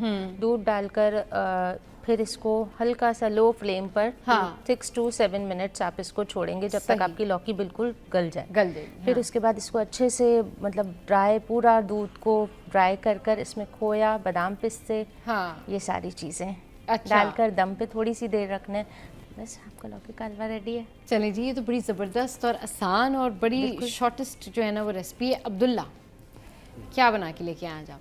ये जो है ये मुगलई निहारी है। जैसे कि आप अक्सर पूछती रहती हैं कि हमें ब्रेकफास्ट में क्या खाना चाहिए, हमें इवनिंग में क्या तो खाना अब्दुल्ला चाहिए। ने आज कहा कि मैं सोच के जाता हूँ, इससे पहले कि पूछेंगी कि जी अब्दुल्ला बताएं ब्रेकफास्ट में क्या खाना चाहिए, तो अब्दुल्ला ने सोचा कि मैं पहले ही सोच के चले जाता हूँ और मैं ये मुगलई क्या लेके आया हूँ? निहारी, मुगलई निहारी ले जाता हूँ जी। चले मुगलई निहारी की आप रेसिपी बताएं। जो कि ये है असल जो ये खाई जाती है ब्रेकफास्ट में खाई जाती है। निहारी ब्रेकफास्ट में ये बहुत ज़्यादा हैवी तो नहीं हो जाती है? ये बड़ी डिलीशियस रहती है। अब हम लोगों को ऐसा लगता है कि ये हैवी हो जाती है, लेकिन ये असल जो रॉयल डिश है मुगल इंपीरियर के टाइम की है और ये शाही डिश के अंदर ये आती है। तो वो लोग जो है इसको ब्रेकफास्ट के अंदर खाते थे। और इसका जो नाम निहारी जो पढ़ा है वो पढ़ा भी इसी तरीके से, निहार मुँह हम कहते हैं ना, तो उसी तरीके से निकला निहारी। तो ये जो है ये असल जो डिश है वो ब्रेकफास्ट की डिश है, लेकिन अब हम लोग जो है वो इसको डिनर में जो है वो सर्व करते हैं, लंच में लेते हैं। तो ये है, और इसकी रेसिपी बहुत इजी इसकी रेसिपी है, लेकिन कुछ खाने ऐसे होते हैं जो पकने में टाइम लेते हैं, कुक होने में टाइम लेते हैं, तकरीबन 4 से 5 घंटे 6 घंटे, ताकि उसका फ्लेवर जो है वो अच्छे तरीके से आपको आ सके। जैसे पाए हो गए, निहारी हो गई, ये खाने ऐसे हैं कि आप इसको, इनके इंग्रेडिएंट तो बहुत इजी होते हैं लेकिन टाइम लेते हैं खाने बनने में। तो इसकी रेसिपी जो है वो शेयर करता हूँ। हाँ बिल्कुल, आप बताएं। इसमें सबसे पहले करना ये है कि पैन के अंदर या कोई बर्तन के अंदर जिसमें आप बनाना चाह रहे हैं उसके अंदर आप घी ले लीजिए, उसके अंदर चॉप जो है वो चिलीज ऐड कर दें और गार्लिक और जिंजर आप उसके अंदर डाल दीजिए और फिर उसको अच्छे तरीके से मिक्स करें। और देन आप ब्राउन प्याज, सिंपल प्याज इसके अंदर नहीं डालेंगे, प्याज को जो है वो ब्राउन करके फिर इसके अंदर ऐड कर लें और फिर उसको अच्छे तरीके से भून लें, तो एक मसाला टाइप का बन जाएगा वो। फिर उसके अंदर जो है वो आप मटन ऐड कर दें या बीफ आप जो इसके अंदर ऐड करना चाह रहे हैं वो ऐड कर दीजिए और फिर उसके अंदर आप पानी डाल दें। पानी डालने के बाद फिर इसमें मसाला ज़्यादा ऐड होंगे, जिसके अंदर जो है वो नमक, काली मिर्चें, दालचीनी और गरम मसाला, हल्दी हल्की सी और बड़ी इलायची, छोटी इलायची, तो ये लौंग हो गई, ये सब चीज़ें इसके अंदर जाएंगी। और फिर उसके बाद आप जो है वो इसको अच्छे तरीके से मिक्स कर लें और फिर इसकी इसको अच्छे तरीके, जैसे मैंने बताया, इसको आपको अच्छे तरीके से लो फ्लेम के ऊपर पकाना है ताकि इसका फ्लेवर जो है वो अच्छे तरीके से आपको इंक्रीज़ हो सके। और फिर इसके अंदर जो है वो इसकी कंसिस्टेंसी को थिकन करने के लिए आप इसके अंदर स्लरी वो मैदा ऐड करेंगे। मैदे के साथ आप पानी के अंदर ऐड करके इसको अच्छे तरीके से नमक डाल के इसको अच्छे तरीके से मिक्स कर लें। ये भी थोड़ा सा स्लरी हो जाएगा, फिर आप इसको इसके अंदर ऐड कर दें और फिर इसको अच्छे तरीके से आप पकने के लिए छोड़ दें। तकरीबन जो है वो 3 घंटे 4 घंटे आप इसको बिल्कुल लो फ्लेम के ऊपर पकने दें। मुगलई निहारी की तो सबसे ख़ास बात ये है कि ये मैंने बताया ये रॉयल डिश है, तो ये तकरीबन 6-6 8-8 घंटे भी ये लोग पकाते थे। जो असल जो मुग़ल एम्पायर के टाइम पर जो ये डिश बनती थी, तो आप इसको 3-4 घंटे के लिए आप इसको लो फ्लेम के ऊपर इसको पकने दें ताकि आपका गोश्त जो है वो भी अच्छे तरीके से गल जाए और इसका मीट जो है वो अच्छे तरीके से जो है आपको उसका फ्लेवर आ सके। और फिर आप इसकी गार्निशिंग करके इसकी सर्विंग कर सकते हैं। सर्विंग के लिए आप इसके ऊपर ब्राउन प्याज ऐड कर दें और ग्रीन चिलीज़ इसके ऊपर, चॉप्ड जो है वो अदरक, जो थिन स्लाइसेस के अंदर अदरक होती है वो आप इसके ऊपर डाल सकते हैं। तो ये जो है आपकी मुगलई निहारी जो है वो रेडी हो जाएगी। नान के साथ इसकी सर्विंग कर दीजिए। That's really nice recipe. अच्छा, इसमें कितना टाइम टेकिंग है अब्दुल्ला? इसमें मैंने जैसे आपको बताया कि मिनिमम जो है वो 4 to 5 आवर्स तो आप इसको 4 to 5 आवर्स। हाँ, ओके, ताकि लो फ्लेम के ऊपर आप इसको पकाएं ताकि इसका हर फ्लेवर जो वो आपको अच्छा फील हो अब्दुल्ला, सके। निहारी जब लोग बना रहे होते हैं वो क्या होता है कि समटाइम्स उसके अंदर कुछ ऐसा कच्चापन सा भी आता है। बिल्कुल, वो कच्चापन क्यों आता है और उसको दूर करने के लिए क्या किया जाए? असल में सबसे ज़्यादा जो ख़ास बात है ना इसकी यही है, मैंने जैसे आपको बताया कि कुछ खाने ऐसे हैं जो टाइम टेकिंग है, जो टाइम मांगते हैं, जैसे पाए हो गए, निहारी हो गए, ये खानों में टाइम लगता है। अब लोग जल्दी की वजह से कि जल्दी रेडी हो जाए, तो वो 1-1.5 घंटे के अंदर रेडी करने के चक्कर में वो जल्दी जल्दी सब चीज़ों को जो है वो जल्दी मिक्स कर देते हैं, तो वो किसी भी चीज़ का टेस्ट नहीं आ सकता। जैसे मैंने आपको बताया स्टार्ट में जो इसका मसाला हमें रेडी करना है उसमें 15-20 मिनट तो सिर्फ उसमें लग जाएंगे। फिर उसके अंदर आप वाटर ऐड करके उसको छोड़ दें। फिर उसके अंदर आप मटन या बीफ डाल रहे हैं तो उसको अंदर वाटर ऐड करके फिर उसको छोड़ दें गलने के लिए। फिर उसके बाद उसकी कंसिस्टेंसी एक चीज डाल के उसको थोड़ा सा स्टे देते रहें और फिर उसको बनाते रहें, भूनते रहें, पकाते रहें। फिर जो है वो उसका असल फ्लेवर जो है वो आपको फ्लेवर जो है वो फिर जो है ना वो आपको एक डिश के अंदर नज़र आता है, खाने में नज़र आता है। अच्छा, जब हम अब टेस्ट की बात करते हैं ना कि जिस तरह से कि आपने खाना बनाना है उसके लिए एक टिप क्या है कि जी दिल से बनाना चाहिए। इसके अलावा प्रैक्टिकल ग्राउंड्स पे खाना बनाने के लिए चलें, दिल तो हो गया, लाइक आपने अच्छे दिल से बना रहे हैं, खुशी से बना रहे हैं, नीयत भी आपकी अच्छी कि भाई मैं बहुत मज़ेदार खाना बनाने चाहती हूँ आज, लेकिन अब क्या है कि इंग्रेडिएंट्स आगे पीछे हो जाते हैं। ये ज़रा थोड़ा सा बताएं कि लोग जब कंफ्यूज हो जाते हैं कि कोई चीज़ उन्होंने कलर डाल दी या ऐसे कुछ कर दिया, उसके लिए क्या करना चाहिए? लाइक वो एकदम सडन जो टेंशन हो जाती है कि ये तो ये डालना था, या हमने पहले गोश्त भूनना था, या हमने मसाला पहले डालना था, उसको भूनना था, उस हवाले से बताएं कि सडन कन्फ्यूजन होती है उस टाइम क्या करना चाहिए? उस टाइम मतलब लाइक मैं अगर अपना बताऊं तो मैं जैसे अगर कहीं मैं भी कंफ्यूज हो जाती हूँ तो मैं थोड़ा सा वहाँ पर स्टॉप कर अपनी रेसिपी को दोबारा रिक्रिएट करती हूँ कि मतलब लाइक इसको थोड़ा सा हटाकर ताकि टेस्ट जो है वो ख़राब ना हो। लाइक अगर आपने पहले मसाला करना था और आपने गलती से मीट डाल दिया तो आप मीट टेक आउट कर सकते हो वापस और फिर आप मसाला भूनकर और फिर आप मीट को कम पका लो। सही, पहले आपने उसको कुक कर लिया है तो वो फिर आपको एकदम याद आया तो आप इसको बाहर निकाल कर वापस आप मसाला भूनकर और फिर आप मीट डाल सकते हो। कोई ऐसा वो नहीं होता। मतलब इस तरह की कोई ऐसी रॉकेट साइंस नहीं है कि अगर आपसे कोई गलती, कोई स्टेप आगे पीछे हो गया तो वो जो है वो आप उसको नहीं कर सकते। वो आप जिस तरह से बताया कि गोश्त तो आप बाहर निकाल लें और फिर उसके बाद जो है फिर आप दोबारा उसमें मसाला डाल लें, अब बाद में फिर आप गोश्त को थोड़ा सा कम पका लें और फिर वो आप जो आपका मसाला है वो भूनने के बाद फिर आप वापस उसमें गोश्त डाल सकते हैं। चलिए जी, यहाँ पर वक्त तो एक ब्रेक का, ब्रेक के बाद वापस आएंगे तो फिर मज़ीद पूछेंगे कि विंटर्स में और कौन कौन से ऐसे खाने हैं जो बनाए जा सकते हैं और किस तरह सर्व किए जा सकते हैं। एक ब्रेक के बाद वेलकम बैक। तो विंटर के खानों की बात हो रही है और हमारे साथ अब्दुल्ला भी मौजूद हैं और शेफ़ कमल भी मौजूद हैं जिनसे आप पूछ रहे हैं अच्छे मज़े के खानों की रेसिपीज़।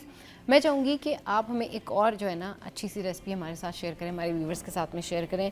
अगर कटाकट खानों से रिलेटेड जो है वो आप कुछ शेयर करना चाहें तो प्लीज़ बताएँ। कटाकट की रेसिपी? जी, दिल, गुर्दा, कलेजी। अच्छा, कुछ लोग कलेजी यूज़ करते हैं, कुछ लोग नहीं करते। हाँ, ठीक है। और इसमें मगज़ डलता है, ठीक है। और इसको आप अपने अकॉर्डिंग मतलब किसको कितना चाहिए वो आप अपने अकॉर्डिंग ही ले सकते हैं। हाँ, लाइक फिर इसमें इंग्रेडिएंट्स की बात की जाए तो प्याज, टमाटर, हरी मिर्ची, और मैं अपना घर का मसाला बनाती हूँ। साबुत धनिया, ज़ीरा और साबुत मिर्चे, साबुत वो बड़ा ज़बरदस्त काली होता है, मिर्ची, मज़े का रहता है जी। है ना? इन सब चीज़ों को भूनकर सही। इसको कूट लेती हूँ। सारी चीज़ों को अलग अलग भूनकर इसको कूट लिया। सबके 2-2, 3-3 चम्मच सबका लेकर एक मसाले का जार बना लिया। इसमें आप इसको आप दूसरे उसमें भी यूज़ कर सकते हैं। अच्छा, सही। इसमें आप सूखी मेथी भी डालें। सारी चीज़ें ये हो गई। फिर इसके बाद कटाकट का बिल्कुल सारा ये कलेजी, गुर्दे, दिल, सब चीज़ों को एक साथ पैन में डालेंगे आप, ठीक है। फिर इसकी बदबू अच्छे से अलग पैन में बिल्कुल अच्छे से उड़ा देनी है। नेक्स्ट पैन में आपने घी लेना है। कारी होती है जी, बहुत ही कारी होती है, तो वो आपने या तो बॉईल कर लें, कुछ लोग बॉईल करके भी बनाते हैं, मैं उसको कुक करके बनाती हूँ। मैं बॉईल नहीं करती। फिर द नेक्स्ट उसमें आपने घी लेना है। घी के अंदर आपने प्याज चॉप की हुई, टमाटर चॉप किया हुआ, थोड़ी सी ग्रीन चिली चॉप की हुई, लहसुन, ये सब आपने अच्छे से भूनकर अपना जो मीट है सारा वो मीट इसमें डाल देना। फिर आपने मसाला डालकर फिर आपने जो इसको कट टक जो होता है, या अमूमन घरों में नहीं होता, जी जी जी, कट ऐसे ही कुछ होता है ना, तवे पे करते हैं बाहर वाले, तो बड़ी मजे की आती है जी।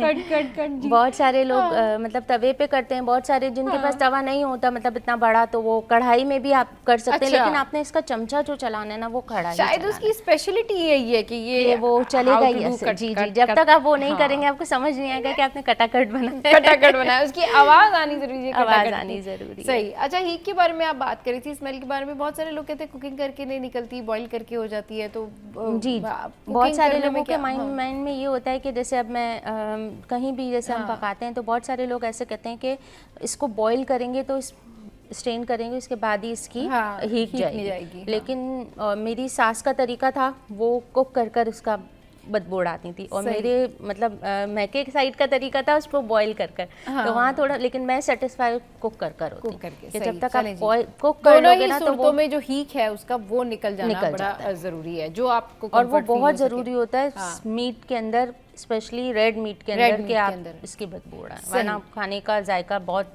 बदमजा हो जाता है। सही जी।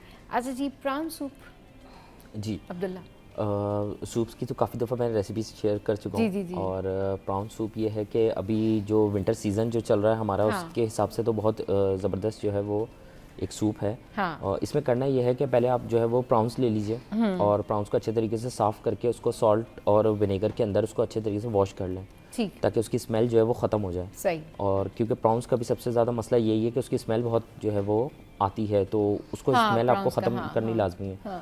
तो आप सॉल्ट और विनेगर के अंदर उसको अच्छे तरीके से वॉश कर लें, और फिर उसके बाद आप जो है वो एक बर्तन के अंदर जो है वो थोड़ा सा पानी लीजिए, उसके अंदर कैरेट जो है वो कट करिए स्मॉल साइज़ की, वो उसके अंदर ऐड करें, और स्प्रिंग अनियन जो होती है, हरी प्याज जिसको कहते हैं, कि वो भी उसके अंदर ऐड कीजिए, और फिर उसको अच्छे तरीके से जो है वो पकने के लिए रख दें। 10 to 15 मिनट्स तक आप उसको अच्छे तरीके से वाटर को जो है वो बॉईल कर लीजिए।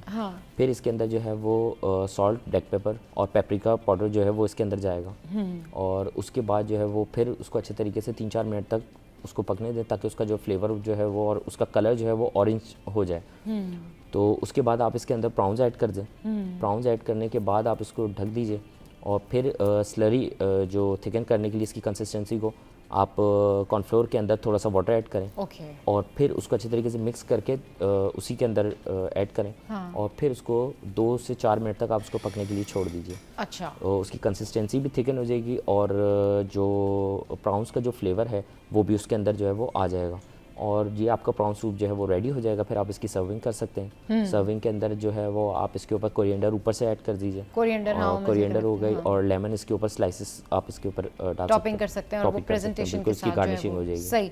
अच्छा, प्रेजेंटेशन की जब हम बात करते हैं ना, प्रेजेंटेशन बड़ा ज़रूरी है। अगर आप डिशेस को बड़ा अच्छे से सजा के उनको प्रेजेंटेबल करके प्रेजेंट करते हैं ना, तो वो लोगों को दिल करता है कि वो अट्रैक्टिव लगता है कि नहीं जी ये बड़ा अच्छा जो है ना वो प्रेजेंटेशन है, इसको ज़रूर खाने का दिल कर रहा है या ज़रूर इसको ट्राई करेंगे। अच्छा, अभी खाने में नमक तेज़ हो जाए, खाने में मिर्चें तेज़ हो जाए, स्पेशली चले आप निहारी लेके आए, निहारी में मिर्चें तेज़ हो जाए, क्या करें?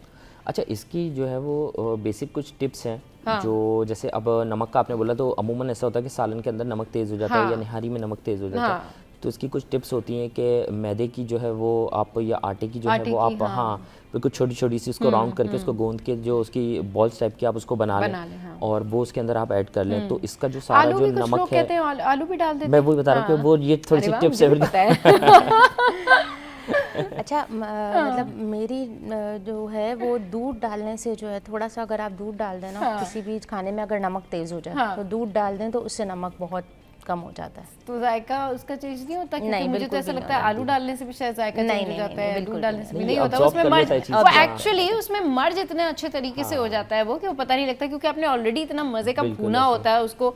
जब ऑलरेडी आपके खाने में टेस्ट हो ना, तो थोड़ी सी ऊपर से कुछ चीजें डाले तो इतना ज्यादा एनहांस हो जाता है, फर्क नहीं पड़ता। हाँ, अब अगर ये जरूर है, मेक श्योर कि आप कच्चा दूध नहीं डाल रहे हो, जी जी जी, हीक वाला कच्चा दूध ना डालें खाने में। अगर आपने जो दूध डाल रहे हैं वो प्रॉपर बॉयल हो और उसकी जो इंटेंसिटी है, हीट इंटेंसिटी है, वो according to the level of that curry जो आपने बनाई है वो उसके होना चाहिए। अब्दुल्ला, और क्या बता रहे थे आप? एक तो हो गया मिर्चों वाला बताएं। हाँ, अगर मिर्चें तेज़ हो जाए तो मिर्चों का तो खैर ये है कि अगर मिर्चें भूनने के टाइम पे अगर आपका मिर्चें तेज़ हो गई हैं, जैसे आप मैरिनेशन आपने बनाई है, मसाला आपने बनाया है और उस टाइम पे मिर्चें तेज़ हो गई हैं, आपको फील हो गया, तो आप उसके अंदर दही ऐड कर सकते हैं। तो वो जो है वो उसकी जो मिर्चें हैं, जो उसकी पावर है वो उसको एब्जॉर्ब कर लेगा। तो ये चीज़ें ऐसी हैं कि जो आपकी डिश को जो है वो बेहतर कर सकती है। हर डिश के हिसाब से उसकी टिप्स हैं कि हाँ, जैसे अब इन्होंने मिल्क बोला तो, लेकिन हम निहारी के ऊपर मिल्क जो है वो नहीं डालेंगे, ऑलरेडी फटा फटा सा हो जाएगा, क्योंकि उसमें ऑलरेडी आटा मौजूद होता है। और दूसरी बात ये कि अभी तली हुई प्याज जो है, ये वाला भी एक ऑप्शन आया जी, तली हुई प्याज भी डाल देते तो उससे भी मिर्चें कम हो जाती हैं। तो आप लोगों ने भी, अगर आपके पास भी सारे आइडियाज हैं तो प्लीज़ हमें जल्दी से बताएं कि अगर खाने में मिर्चें तेज़ हो जाएं तो कैसे कम किया जा सकता है। हम लोगों ने आपको बताया कि आलू डाल सकते हैं आप, फिर हम तली हुई प्याज डाल सकते हैं, फिर दूध डाल सकते हैं, दूध डाल सकते हैं, दही डाल सकते हैं। आटे की आपने क्या बताया था? आप बिल्कुल आटे की जो नमक के लिए, हाँ नमक के लिए आटे को जो है वो अच्छे तरीके से गूंद के उसकी बॉल्स छोटी छोटी बना लें और उसको जो है वो आप ऐड कर दें। तो ये जो है ये इसका सारा नमक और ये जो है वो एब्जॉर्ब कर लेगा। अच्छा, एक बैलेंस डिश बनाने के लिए कितनी मिर्चें रख लेनी चाहिए कि वो स्पाइसी भी लगे और वो फीकी फीकी भी ना लगे? क्योंकि ये बैलेंस करना किसी भी शेफ़ के लिए, किसी खाना पकाने वाले के लिए बड़ा ज़रूरी है कि वो इतनी मिर्चें भी ना कर दें कि वो खाई ना जाए, और वो इतना भी नहीं उसको स्पाइस को कम कर दें कि वो फीका फीका सा लगे। आप पहले कोई भी डिश बना रहे हैं उसमें आप 1 चम्मच मिर्ची डालें, क्योंकि एक चम्मच, 1 से 1.5 चम्मच आप डालें। उसके बाद अगर आपको लगे कि आपको बहुत ज़्यादा मतलब लग रहा है कि बहुत फीकी है, तो थोड़ी सी और ऐड करें, वरना नहीं। बाद में, अच्छा मैंने ये नोटिस किया है कि जब कोई खाना पका रहे हो कुछ भी, तो अगर आपने शुरू में 1 चम्मच मिर्ची डाल दी है, जब बाद में आप दोबारा मिर्च डालते हैं तो वो कच्ची हो रह जाती है, वो शायद तो आप उस तरह से पक नहीं पाती है, क्या होता है। लेकिन बाद वाली डाली हुई जो मिर्च होती है ना, शायद उसका टेस्ट या वो इतना सॉलेबल नहीं होती, उसके साथ वो इतना जायका नहीं आता, वो कच्चापन मिर्चों में आता है। वो आपको खाने में ना ऐसे पता लगता है जैसे कुछ आपने सालन के साथ कुछ ऐसे स्क्रबिंग टाइप की कोई चीज़। लेकिन आप ऊपर से जो डालेंगे ना, वो लाल मिर्ची कभी भी नहीं डालेंगे, या तो आप ब्लैक पेपर का यूज़ करेंगे या आप ग्रीन चिली का यूज़ करेंगे ओके गार्निशिंग पे, अगर आपको लग रही है कि आपकी मिर्चें कम है, क्योंकि लाल मिर्च जल्दी नहीं पक पाती। मिर्ची जल्दी नहीं पकती। सही। चले जी, जब खाना आप ट्राई कर रहे होते हैं ना और इस तरह की चीज़ें हो रही होती है, तो ये एक्सपीरियंस आपके साथ में वो शेयर करेगा जिसको खाना बनाना नहीं आता क्योंकि मुझे नहीं आता, और जब मैं ऐसी चीज़ें ट्राई करती हूँ तो ये मेरे साथ हुआ था कि मैंने जब उसको ऊपर से लाल मिर्च डालने की कोशिश की ना, तो मुझे लगा ये तो वो टेस्ट ही नहीं आ रहा। तो लाल मिर्ची कभी भी नहीं डाली। हाँ, तो देखें ना, अब ये चीज़ें जो होती है ना, वो इस तरह की चीज़ होती है कि आप इस तरह से सीख रहे होते। तो मुझे फिर ये रियलाइज़ हुआ, मैंने कहा नहीं, ये I think it will not work out. आपने शुरू में ही जो भी आपने इंग्रेडिएंट्स डालने ना, फर्स्ट टाइम में ही आपने डाल के जो है वो आपने, क्योंकि वो अच्छे से बुनाई हो जाती है। बिल्कुल। तो भाई मेरे जैसे लोगों के लिए पता है, मैंने अपने शेफ़ से, ये अब्दुल्ला से, और हमारे यहाँ जितने भी शेफ़्स आते हैं ना, इन सबसे बड़ा कुछ सीखा है। और आप देखें, सिर्फ यहीं पे बैठ के सीखने से मुझे कितनी सारी चीज़ों का पता लग गया। मैंने प्रॉपर ट्राई नहीं की है कुकिंग, तो one day I can cook well. बहुत शुक्रिया अब्दुल्ला, बहुत शुक्रिया आपका कोमल, आप हमारे शो पर आई और हमने आज ढेर सारी बातें की और वीकेंड को जो है हमने मज़ेदार बनाया और आपको बताया कि किस तरीके से जो है वो हम अच्छी डिशेस बना सकते हैं। तो शो का टाइम एंड अप हो गया है। अपना बहुत ख्याल रखिएगा और अपने इर्द गिर्द लोगों का ख्याल रखिएगा। हंसते रहिए, मुस्कुराते रहिए। Keep watching city at 10।